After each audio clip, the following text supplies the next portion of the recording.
These books will make you money. These books will help you get done.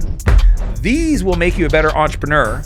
And this one book will help you protect your wealth once you have it. These are the 13 books that helped me transform my life and build a $100 million business empire. And I'm gonna share with you why you should read them and at what stage of life you should be implementing them, starting with Think and Grow Rich by Napoleon Hill. When should you read this? ASAP. Literally, I give away this book to every teenager in my life. Why? It is so important. It creates the foundation or how to think, the blueprint for achieving anything, starting with your desire, how to dream big, believe you can do it, and program your subconscious or what he calls your auto suggestions to be able to achieve anything you want. The second book is The Psychology of Money by Morgan Housel. This one you got to read pretty much between 20 and 25. It helps you build the foundation for money.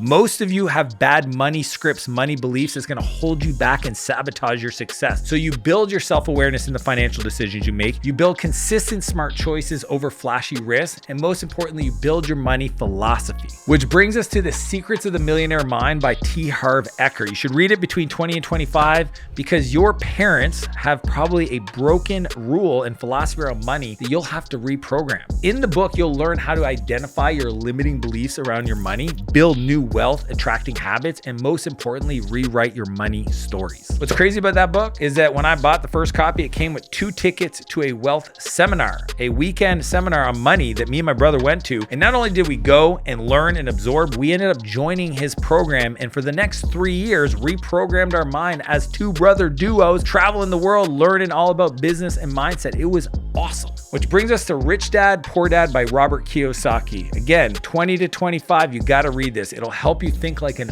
owner, not just an entrepreneur, and avoid dumb financial risks when you're young. What I loved about this is it taught me how to think about the difference between an asset and a liability, massive, build multiple types of income, and the best part in the quadrant is how to think like an investor rather than an employee. If you don't learn to think like an investor, then you'll always be just a high-paid employee. Understanding how to become a business owner and more importantly, an investor so that your money works for you, that's how you become rich. Those 4 books will change your money mindset, but these next 4 books will make you insanely productive. Which brings us to Atomic Habits by James Clear. You want to read this between 20 and 25 or later. It'll help you build your habit foundation. The most important stuff I've learned from this is the tiny habits that will lead to massive wins. That 1% better every day compounds. You'll also learn how standards can make your success inevitable. That's why I created these 5 daily non-negotiables in my coaching program, because I want people to win by default, not by hard work. You'll also learn how to make habits stick by connecting them to other things. The quote you hear all the time from James is, you don't rise to the level of your goals, you fall to the level of your systems. Get this book to level up. Which brings us to Buy Back Your Time by you know who. Now I'm joking. This is a bonus one, but I wanted to throw it in because these lessons changed my life. It's everything. I mean, the big idea is you don't hire people to grow your business. You hire people to buy back your time. You do the first, you get a prison. To do the second, you get freedom. You should read this between 20 and 30 or as soon as you have a growing business. You'll learn the value of your time and how to measure it. You'll master the art of delegation, and most importantly, you'll build a business you don't grow to hate. Which brings us to Getting Things Done by David Allen. GTD, baby. See, your mind is for having ideas, not holding them. You got to read this between ages of 20 or 25 because this is my go-to recommendation to help my teams not feel overwhelmed. It's gonna clear the mental clutter. You probably have too many things going on and you don't know how to process them. You don't know how to organize it. You probably never had to deal with so much overload. It'll help you understand that, get it out of your brain, dump it, then schedule your time to process. This methodology has been used by all the top CEOs in the world to be more productive. Which brings us to The One Thing by Gary Keller and Jay Papasan. You want to read this between 20 and 30 or when you have multiple opportunities presenting themselves to you. You want to read this to really build the muscle of focusing on one thing. Focus stands for follow one course until successful. Most people can't do it. It's why big businesses are literally just that person deciding to prioritize ruthlessly, start small to build that muscle and grow from there. One of the big takeaways for me was using the focusing question. It states this: what's one thing I can do such by doing it that everything else becomes easier or unnecessary? Understanding that question and using it quite a bit will help you prioritize. Simple scales, complex fails. You want to focus. So these books will help you get done.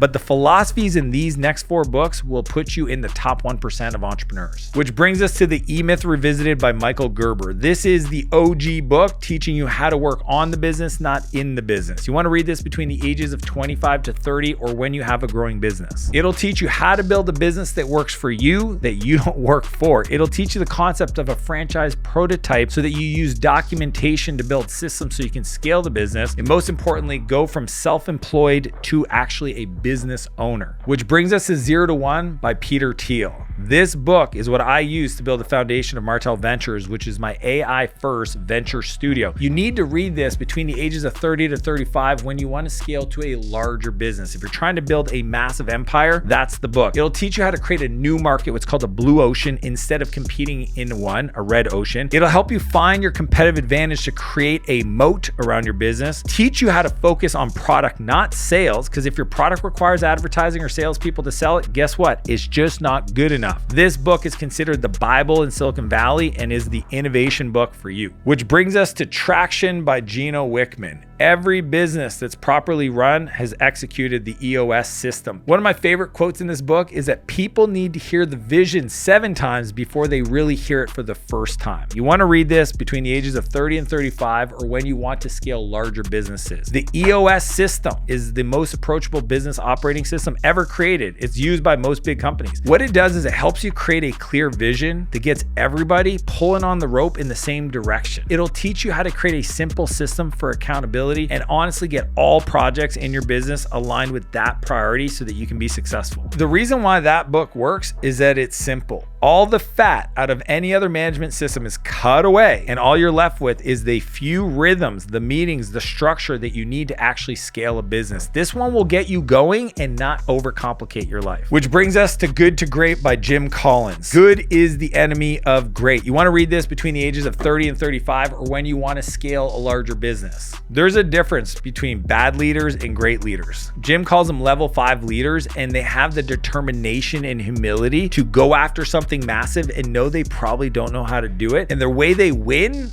great leaders is they get the right people on the bus. They become obsessed over culture, because culture is what people do when no one's watching, not what you say it is. Culture is not ping pong tables, free dry cleaning, or snacks at the office. It's what people do when nobody is watching. That book will give you the framework for building a world-class culture. These books will help you become a top 1% entrepreneur, but this book will help you protect your wealth once you get it. Which brings us to the final book, Entrusted by Andrew Howell and David York. One thing you'll hear me say often is if you have nice things and you don't share them with other people, what's the point? You're kind of a ding dong. You want to read this between the ages of 35 to 40 or once you've amassed at least a net worth over $1 million. What I love about this book, it helps you understand how to deal with new wealth. These folks have 10,000 hours helping wealthy families not lose it, protect it, understand what it means to transfer it to your family, how to create a system for family legacy, and most importantly, how to build wealth for a greater purpose. What I've learned is wealthy people want to have impact, and it's going to be through their team and through their family. And that book will help you make sure you don't lose it and how to properly give it to other people to support you and to create a legacy that's going to last way past your time here on earth. These books are all incredible reads. They're entertaining, they're full of incredible insights and information, but don't just read them. Decide to study them. Decide to take action. Default